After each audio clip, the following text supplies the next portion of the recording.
نحمده ونصلي ونسلم على رسوله الكريم أما بعد فأعوذ بالله من الشيطان الرجيم بسم الله الرحمن الرحيم قال الله تبارك وتعالى في القرآن المجيد والفرقان الحميد سيروا في الأرض إن الله وملائكته يصلون على النبي يا أيها الذين آمنوا صلوا عليه وسلموا تسليما اللهم صل وسلم على سيد الأنبياء والمرسلين وعلى آله الطيبين وأصحابه الطاهرين أجمعين الصلاة والسلام عليك يا سيدي يا رسول الله وعلى آلك وأصحابك يا سيدي يا حبيب الله السلام علیکم ناظرین، آؤ کشمیر کی سیر کریں پروگرام میں آپ کا میزبان محمد نصیر اللہ نقشبندی اپنی پوری ویورشپ کو اور روئے زمین پر دیکھنے والے اپنے تمام ناظرین کو ویلکم کہتا ہے، خوش آمدید کہتا ہے۔ آج ہم آپ کو کشمیر کا جو ویو پوائنٹ دکھائیں گے، جو نئی کشمیر کی ایک ہسٹری دکھائیں گے، نئی تاریخ دکھائیں گے، نیا حسن دکھائیں گے۔ کشمیر کا ایک خوبصورت شہر جو آزاد کشمیر کے اندر ضلع کوٹلی کے اندر واقع شہر کوٹلی ہے، اس وقت ہم اس شہر کے اندر داخل ہو رہے ہیں اور اس شہر میں داخلے سے پہلے شہر کے سامنے ایک خوبصورت فلک بوس پہاڑی کے اوپر سے ہم آپ کو اس شہر کوٹلی کا نہ صرف نظارہ کرائیں گے بلکہ اس شہر کی خوبصورت ایک جو اس کا ہسٹوریکل بیک گراؤنڈ ہے اس حوالے سے، اس کی جو تاریخ ہے اس حوالے سے، اس کا جو حسن ہے اس حوالے سے، اور کس وجہ سے کوٹلی شہر کو روئے زمین کے اوپر ایک اہمیت حاصل ہے، جہاں پر اس شہر کی اور خصوصیات ہے کہ اس کے گرد و نواح کے اندر سبزہ زار موجود ہے، گرد و نواح کے اندر کشمیر کی دلکش وادیاں موجود ہیں، اس کو گرد و نواح کے اندر کشمیر کے فلک بوس پہاڑ اور سرسبز اور شاداب درخت اور سبزہ زار اور بہتے ہوئے نالے اور دریا موجود ہیں اس کے ارد گرد۔ اس کے علاوہ اس شہر کو مسجدوں کا شہر کہتے ہیں۔ یہ شہر روئے زمین پر وہ پہلا شہر ہے کہ جس کو مسجدوں کا شہر کہتے ہیں، اور اس شہر کے اندر اللہ کے فضل و عطا سے 2000 سے زائد مساجد ہیں، جو جن کا ایک ہی طرز تعمیر ہے، ایک ہی طرح کا تعلیمی نظام ہے، اور اس کے اندر جو ہے وہ ہر مسجد کے ساتھ ایک مدرسہ ملحق ہے۔ اور یہ تمام کی تمام جو مساجد ہیں، یہ مساجد آستانہ عالیہ نقشبندیہ مجددیہ گلہار شریف کے زیر اہتمام اور انتظام چل رہی ہیں، جس کے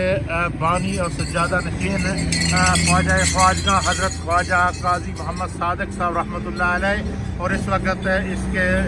سجادہ نشین حضرت صاحبزادہ والا شان حضرت علامہ صاحبزادہ پیر محمد زاہد صاحب دامت برکاتہ العالیہ، اور اس کے علاوہ مزید مراکز اہل سنت موجود ہیں۔ تو اس کے گرد سے جیسے ہی ہم کوٹلی شہر میں داخل ہوتے ہیں، سب سے پہلے آپ کو اس شہر کا ویو پوائنٹ دکھاتے ہیں کہ اس شہر کے عقب میں، اس کے شروع میں دریا بہتا ہے۔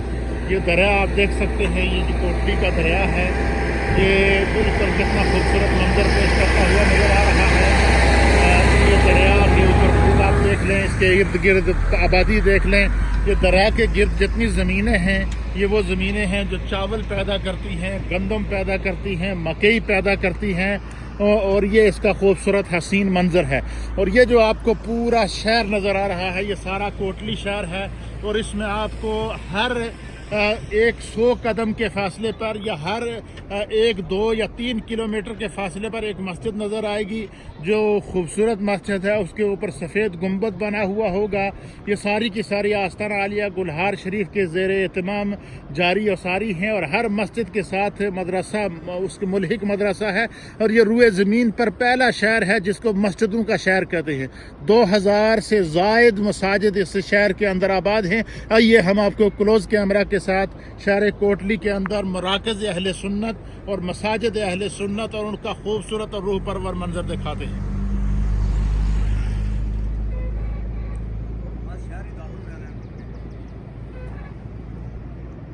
یہ جتنی سفید گنبد والی مساجد آپ کو نظر آ رہی ہیں جی،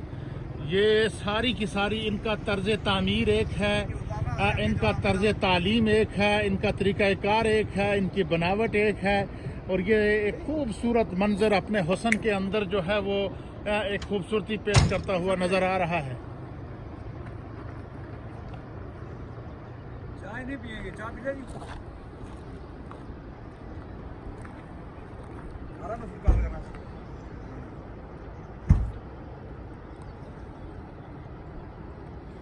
یہ ناظرین آپ اس کے گرد و نواح کی یہ فلک بوس پہاڑیاں، یہ کشمیر کا حسن، اور ان پہاڑوں کے اوپر آباد یہ شہر، اس میں اولیاء اللہ کا مسکن اور علماء اہل سنت اور مشائخ اہل سنت کا یہاں پر ایک خوبصورت یہ عماج گاہ ہے. اور یہ مساجد، یہ مدارس، یہ دینی جذبہ اور یہ وہ حسن اور یہ کشمیر کا اصل بیوٹی یہ ہے، یہ کشمیر کا اصل حسن ہے کہ کشمیر کے لوگ، آپ نے دیکھا ہوگا کہ کشمیر کے اندر 99% جو عوام ہے وہ دینی طرز کا ذہن رکھتے ہیں، دینی سوچ رکھتے ہیں.